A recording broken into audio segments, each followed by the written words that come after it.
Le Moyen-Orient était en passe de devenir une région prometteuse sur le plan géopolitique. On l'a évoqué cette année avec les accords irano-saoudiens arbitrés par la Chine. Il y a aussi eu la normalisation des relations avec Israël depuis les accords d'Abraham sous la période de Donald Trump en 2020, la fermeture des flux en Europe de l'Est à cause de la guerre en Ukraine et l'importance du Moyen-Orient dans les corridors économiques vers l'Europe, mais aussi l'axe nord-sud, ou encore le retour de la Syrie au sein de la Ligue arabe cette année. C'était sans compter sur le retour de l'éternel conflit israélo-palestinien, dont la violence depuis 2 semaines est en train de figer au mieux les processus en cours dans la région depuis ces dernières années, ou au pire de complètement redistribuer les cartes entre les puissances. L'attaque sans précédent du Hamas contre Israël le 7 octobre représente donc non seulement une surprise totale dans le cadre du conflit israélo-palestinien, mais aussi un point d'inflexion dans le conflit en cours entre l'Iran et Israël. Cette fameuse guerre secrète que j'avais évoquée en vidéo, une vidéo que je vous invite à voir également, avec une guerre au sens large du terme qui se déroule au Liban, à Gaza, en Syrie, mais aussi en Irak. Israël, dans sa contre-offensive, va sérieusement dégrader les capacités militaires du Hamas et des mouvements armés palestiniens. Cependant, les pressions se font aussi au sud Liban avec le Hezbollah, mais aussi d'autres mandataires iraniens qui sont présents, notamment en Syrie, et qui ont justifié les frappes israéliennes sur les aéroports de Damas et d'Alep pour couper, au moins partiellement, les communications aériennes entre la Syrie et l'Iran. Après les massacres de civils israéliens les premiers jours, c'est au tour des Gazaouis de subir de plein fouet les tourments de la guerre. Vous êtes sur Terra Bellum et aujourd'hui nous allons voir comment le conflit israélo-palestinien pourrait embraser le Moyen-Orient. Si la géopolitique vous plaît, que vous vous intéressez au Moyen-Orient, nous avons réalisé à l'aide de nos contributeurs une revue numérique sur la région. Vous avez dedans notamment un excellent article rédigé par un connaisseur sur la stratégie diplomatique israélienne et les dessous du Shin Bet, le service de sécurité intérieure israélien dont on a peu parlé dernièrement dans les médias alors que son rôle est pourtant capital et important dans cette situation. Il y a aussi un article sur la force iranienne Al-Quds dont on va parler en vidéo et qui opère dans tout le Moyen-Orient, ainsi que bien sûr une pléthore d'articles pour découvrir cette région riche et complexe. Il y a aussi d'autres revues sur d'autres thématiques comme la Russie, la France, les États-Unis ou encore la Chine et bientôt l'Indo-Pacifique. Pour accéder à notre site et vous procurer ces revues, le lien est en description. Sur ce, merci encore à tous pour votre fidélité et bon visionnage. Traditionnellement, Israël avait une stratégie d'opération militaire périodique pour faire face aux tirs de roquettes depuis Gaza, qui a débouché sur 4 guerres depuis 2008. Tout ça a été complètement mis à plat et les acquis israéliens ont été renversés par l'offensive d'ampleur du 7 octobre menée par le Hamas et d'autres groupes armés palestiniens. La neutralisation du Hamas, qui est un objectif de guerre énoncé par Israël, impliquera une opération militaire beaucoup plus importante en temps, en moyens et en coûts que ce que nous avons déjà vu auparavant. Des pertes importantes sont à attendre, autant du côté militaire que du côté civil, particulièrement à Gaza, qui est le territoire au monde le plus densément peuplé avec environ 4000 habitants par kilomètre carré, et ceci malgré les appels à l'évacuation de la part d'Israël et une situation sur le plan humanitaire qui devient critique. Cette situation à Gaza est en train d'avoir l'effet d'un électrochoc pour les pays de la région et le monde musulman, autant que les civils israéliens massacrés l'ont été pour Israël. Israël réussira probablement donc à paralyser les capacités offensives du Hamas, mais ce faisant, il exacerbera également dans le même temps la question palestinienne. Il sera aussi difficile de neutraliser complètement le Hamas et les mouvements connexes. En Israël, si le temps est à l'unité, Netanyahou va devoir rendre des comptes alors que son projet de réforme de la Constitution est toujours impopulaire, et après les événements du 7 octobre, le gouvernement de Netanyahou n'a plus le droit à l'erreur. Et c'est ce qui explique également en partie la planification importante avant une opération terrestre à Gaza. Ces conditions géopolitiques sont favorables à l'Iran, qui pourrait gagner énormément de soutien en exploitant la situation. Et c'est peut-être cet avantage iranien qui explique en partie le peu de réponses des puissances arabes, qui craignent de créer un climat trop favorable à l'Iran. À l'heure où j'écris cette vidéo, les responsables israéliens et américains maintiennent qu'ils ne disposent pas de renseignements sur l'implication de l'Iran dans l'attaque du 7 octobre. Première complexité dans la zone, l'Arabie Saoudite était ces dernières semaines en train de normaliser ses relations avec Israël. Cette normalisation est gelée le temps du conflit pour des raisons politiques évidentes. Outre l'acquisition de technologies, la normalisation des relations cachait aussi un but politique. En Palestine, Riyad est préoccupé par le fait que l'Iran et le Hamas profitent de l'effondrement de l'autorité palestinienne depuis plusieurs années comme une occasion d'étendre leur influence au-delà de la bande de Gaza et notamment en Cisjordanie. Le prince héritier Mohammed Ben Salman espérait ainsi parvenir à un accord avec les Israéliens afin de permettre à la Cisjordanie de renforcer sa résilience face au mouvement palestinien soutenu par Téhéran et de limiter ainsi leurs mouvements qui peuvent in fine menacer l'intégrité saoudienne. On parlait de cette préoccupation de la monarchie saoudienne face à l'islam politique dans une ancienne vidéo. Et le Hamas tire précisément son origine du républicanisme islamiste des frères musulmans. Et du point de vue du Hamas et de l'Iran donc, la diplomatie israélo-saoudienne a été torpillée, au moins à moyen terme, puisqu'elle menaçait leurs propres ambitions stratégiques.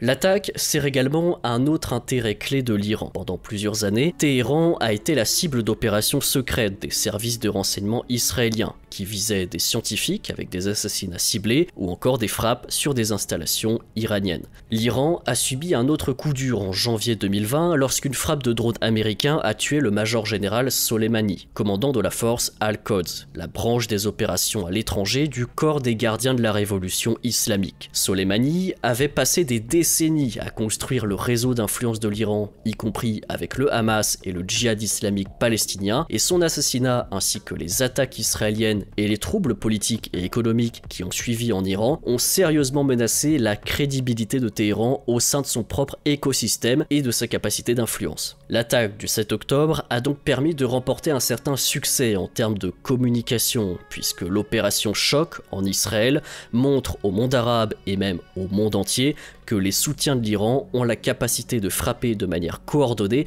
l'armée la plus avancée du Moyen-Orient. Pendant très longtemps, la stratégie de Téhéran lui a permis d'éviter un conflit direct avec Israël, et peut-être l'évitera-t-elle encore. L'Iran a su manipuler à son avantage les conflits intra-arabes et israélo-arabes, ainsi que ceux impliquant les États-Unis. Ceci afin de se positionner in fine comme le leader d'un axe au Moyen-Orient qui fait front contre Israël et les États-Unis. Le fait est qu'Israël, malgré ses assassinats ciblés, ses sabotages d'installations, ses frappes sur des cibles stratégiques en Iran et ailleurs, n'a pas été en mesure d'endiguer la progression iranienne et de ses milices. L'attaque du 7 octobre est un aveu d'échec de cette politique israélienne qui s'ajoute à l'échec massif des services de renseignement israéliens, peut-être mal orientés ou qui se sont surestimés.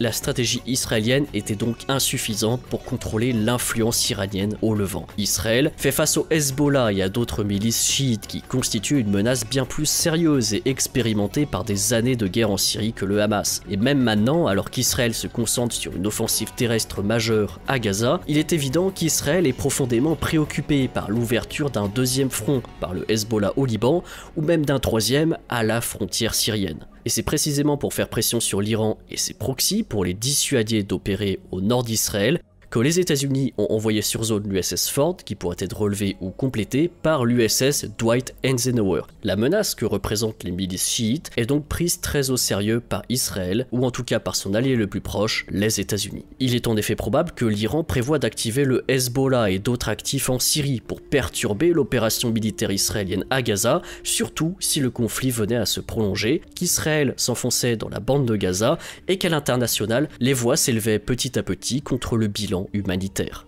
L'invasion terrestre, attendue à Gaza par Israël, va probablement exacerber ce mécontentement dans les pays de la région, et c'est pourquoi elle est aussi longue à arriver. Israël s'assurant également la bonne mise en place des appuis américains avant d'intervenir. Par exemple, le 9 octobre, l'influent religieux chiite irakien Moqtada al-Sadr a appelé les Irakiens à organiser une manifestation d'1 million de personnes à Bagdad pour soutenir le peuple palestinien. Le 11 octobre, le président turc Erdogan a qualifié les frappes israéliennes sur Gaza de honteuses, ajoutant qu'Israël se comportait comme une organisation et non comme un État. D'autres chefs gouvernementaux et religieux ont eux adopté une approche plus discrète. Les Émirats arabes unis ont par exemple donné des fonds aux efforts humanitaires palestiniens, mais ont déclaré dans le même temps que la guerre en cours n'affecterait pas leurs accords économiques avec Israël. Les différentes positions s'expliquent en partie par les différentes façons dont les gouvernements du Moyen-Orient doivent rendre compte et répondre à la colère de leurs citoyens face à l'action d'Israël, et dans le cas des Émirats Arabes Unis, on constate là aussi une certaine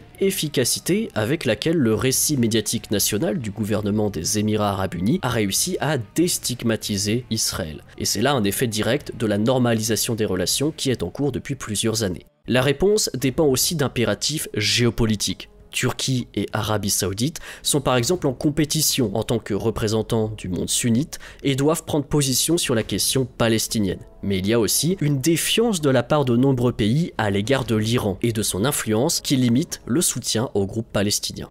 Un des pays adjacents les plus concernés, c'est le Liban. Au Liban, l'éclatement du conflit à la frontière n'est pas à exclure et dans les faits, il y a déjà quelques accrochages ici et là. Le Liban est, avec la Syrie on va y venir, un des derniers pays arabes les plus impliqués dans la lutte contre Israël, en étant un refuge pour les nationalistes palestiniens, mais également le réceptacle de milices chiites dont la plus connue est le Hezbollah. Et surtout, le Liban est toujours profondément marqué par l'intervention militaire israélienne dans le sud Liban. La frontière israélo-libanaise est depuis toujours un point chaud avec des tirs de roquettes, assassinats ciblés et des opérations commando. Le Liban est fragile politiquement, ruiné économiquement. Depuis plusieurs années, les habitants sont littéralement laissés à eux-mêmes et constitués en groupes d'intérêt ou en communautés religieuses. Le groupe armé libanais qui nous intéresse dans cette vidéo, c'est le Hezbollah et c'est un proche allié du Hamas et de l'Iran. C'est un groupe expérimenté qui a pu faire ses armes dans la guerre civile syrienne, mais il est aussi dans une position difficile sur la façon de réagir sans s'exposer aux porte-avions américains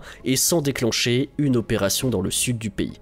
Le Liban est aussi une artère essentielle de blanchiment d'argent et de contrebande pour acheminer le soutien iranien, libanais, irakien et syrien vers Gaza et vers la Cisjordanie, ce qui en fait une zone stratégique si Israël voulait réellement porter un coup au mouvement armé palestinien. Et c'est ce qui fait qu'une détérioration de la situation au sud Liban reste très probable. Pour l'instant, le Hezbollah semble essayer d'éviter de s'impliquer directement dans le conflit de Gaza. S'engager contre Israël priverait le Hezbollah, et donc l'Iran, de sa capacité d'escalade qui pourrait leur être utile, suivant le développement de cette crise. Il est probable cependant que le Hezbollah permette au groupe palestinien d'utiliser le sud Liban comme une base avancée, ou en tout cas comme un point de départ pour des opérations de sabotage contre Israël, ce qui entraînera le risque d'une invasion israélienne appropriée en réponse afin d'y établir une zone tampon.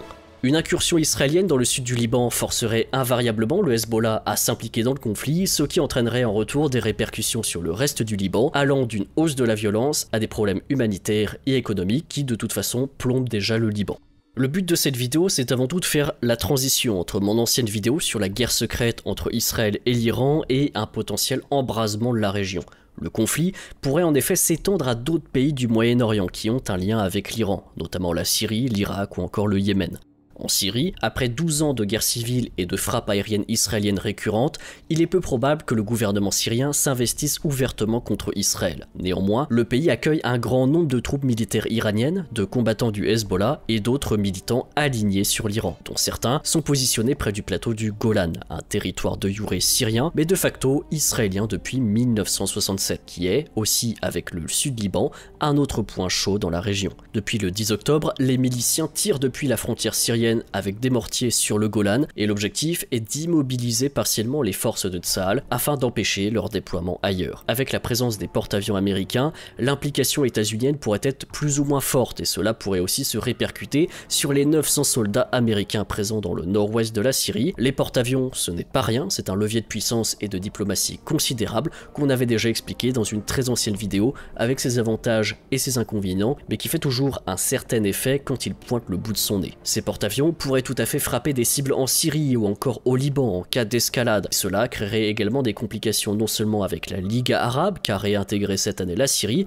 mais aussi avec la Russie qui possède également des infrastructures militaires en Syrie. Autre problème, en Irak, au moins 5 milices chiites ont averti qu'elles cibleraient les intérêts américains dans le pays si Washington soutenait ouvertement Israël à Gaza. Ces intérêts comprennent des sociétés pétrolières et gazières dans le sud de l'Irak et bien sûr les différentes bases américaines qui sont répertoriées dans le pays. Début octobre, les États-Unis avaient refusé d'envoyer $1 milliard à la banque centrale irakienne, craignant que les dollars ne soient ensuite introduits en contrebande vers l'Iran, ce qui a ensuite incité l'Irak à annoncer qu'ils interdiraient les retraits et les transactions en dollars à partir du 1er janvier pour aider à dédollariser leur économie. Les élections provinciales irakiennes auront également lieu en décembre 2023 et le conflit israélo-palestinien, s'il dure jusque-là, sera une thématique clé pour les différents participants. Au Yémen, enfin, qui est un des derniers pays où l'Iran a une véritable influence, le 10 octobre, le chef du groupe rebelle Houthi, qui sont donc soutenus par l'Iran, a déclaré que ses combattants prendraient des mesures militaires, y compris des frappes de drones et de missiles, si les États-Unis intervenaient dans le conflit de Gaza au nom d'Israël.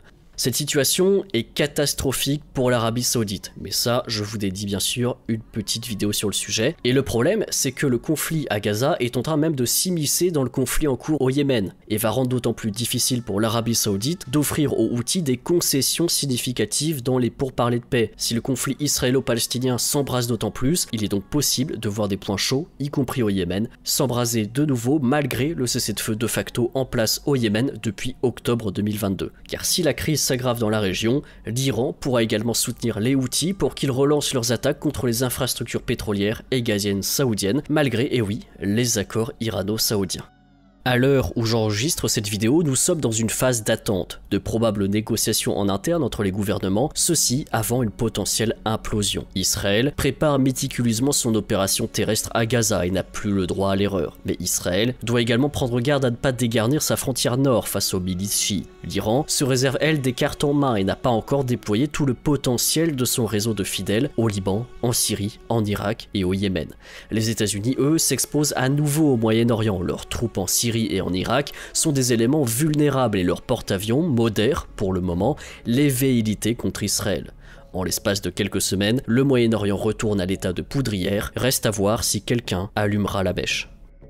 Cette vidéo touche maintenant à sa fin, j'espère ici vous avoir apporté un panorama à la fois synthétique mais aussi intéressant sur les enjeux de la région qui sont connexes à la situation à Gaza. Nous verrons évidemment comment tout cela évolue et en attendant, si le Moyen-Orient vous intéresse, vous pouvez vous procurer notre numéro de la revue numérique Terra Bellum où nous avons dedans les contributions de spécialistes, chercheurs et même parfois diplomates. Vous avez par exemple un article sur le complexe militaro-industriel turc, vous en avez un autre sur la stratégie diplomatique d'Israël et les défis du Shin Bet, qui était précurseur de ce qui s'est passé en Israël il y a quelques semaines, un autre encore sur la rivalité israélo-iranienne bien entendu, mais également d'autres articles plus originaux, comme par exemple sur la géopolitique de l'eau, mais aussi sur la puissance du sultanat d'Oman qui est largement méconnue. Pour se procurer la revue, le lien est en description, vous verrez qu'en cliquant dessus, vous aurez accès à nos revues que nous avons publiées auprès de cet hébergeur, et ce sera à vous de faire ensuite votre choix, avec une possibilité également de vous abonner pour 1 an, c'est-à-dire le dernier numéro, et les 3 prochains numéros. Et j'insiste également, souvenez-vous l'adresse mail avec laquelle vous allez vous enregistrer, c'est très important pour récupérer vos numéros. Si cette vidéo vous a plu, mettez un j'aime, commentez également, ce serait intéressant d'avoir certains retours, notamment de nos abonnés qui sont présents sur place, et vous pouvez nous rejoindre sur nos réseaux sociaux, LinkedIn, Facebook, Instagram, pour ne pas perdre le fil. Sur ce, merci encore à tous et à toutes pour votre fidélité,